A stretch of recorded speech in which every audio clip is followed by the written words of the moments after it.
This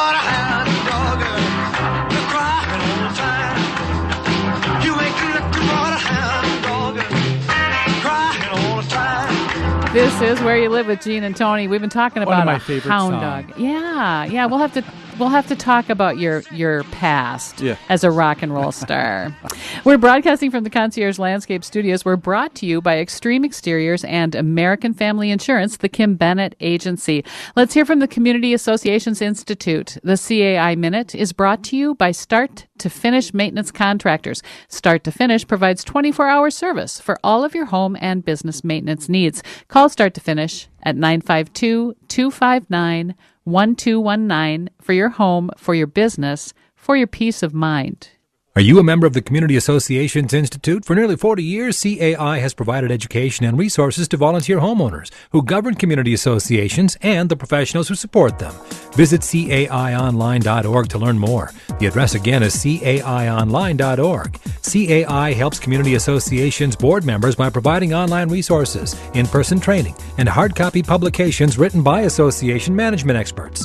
CAI offers community managers professional development, networking opportunities, and a certification program that is established as the industry standard nationwide.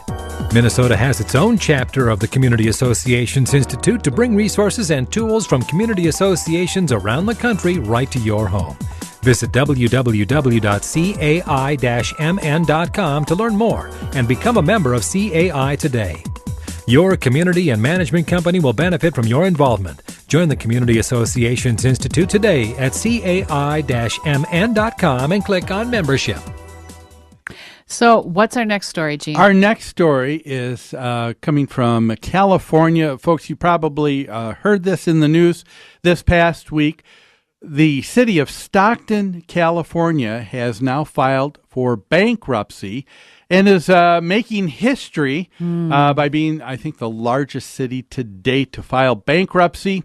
Officials said this last Tuesday, that Stockton would become the nation's largest city to seek protection under U.S. bankruptcy code.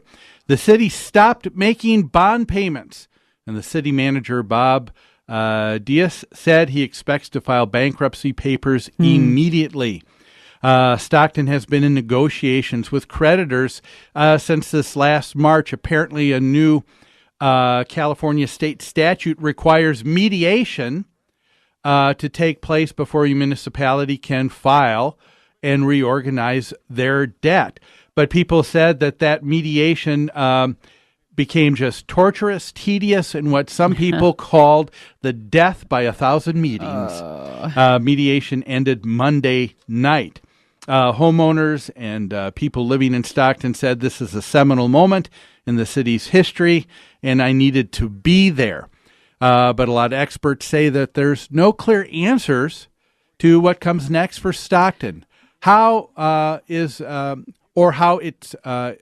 fall will affect the rest of the state.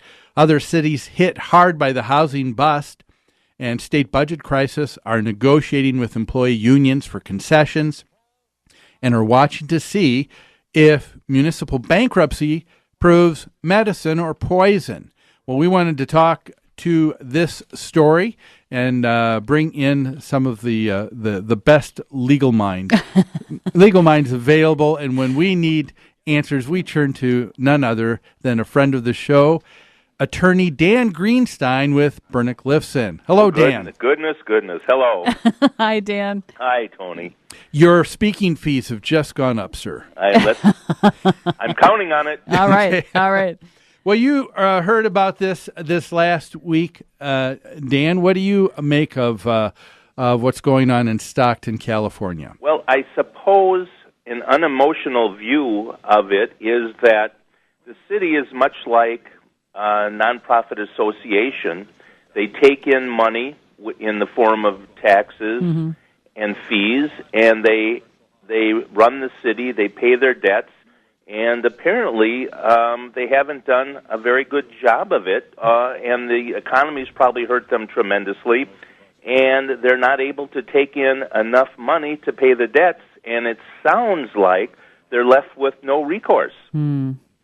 Bankruptcy seems to be their only option at this point. And from the news stories, that's the way it sounds because they're so underwater. Yeah. And the economy is so bad in the Stockton area that they're not collecting taxes in the amounts they were when they incurred a lot of the debts to improve the city. Yeah, I heard somewhere earlier this week, Dan, that some people say that Stockton, California might be one of the top 5 cities in terms of being hit hardest with the foreclosure crisis that we've gone through. I've also read that in the newspaper in the last few days, and just from the news reports on TV, I think that is probably true.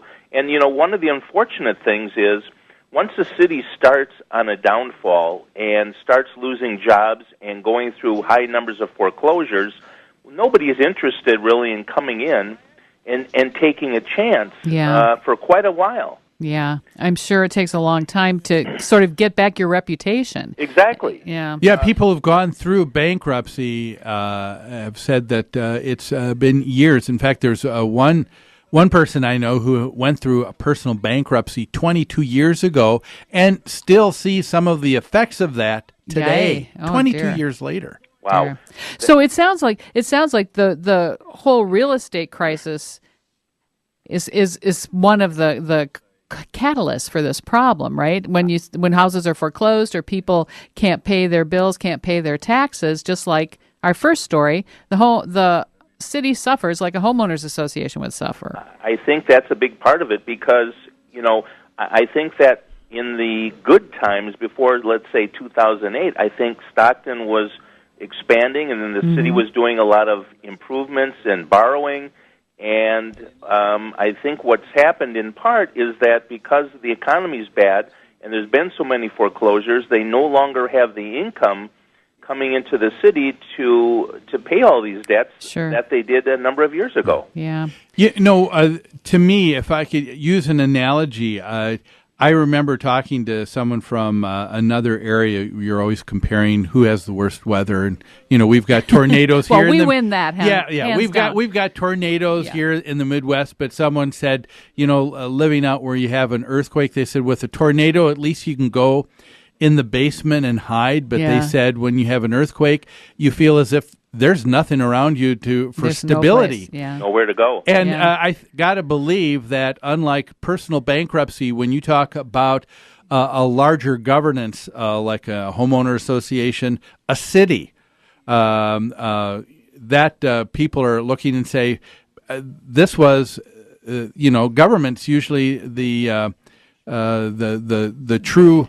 The true thing you can count on, but here you can't do that anymore. They are usually stable, and I think it's an indication of the problems we've had in our country. Well, it's wider spread than our country, but certainly here, that we've got a city of 300,000 people.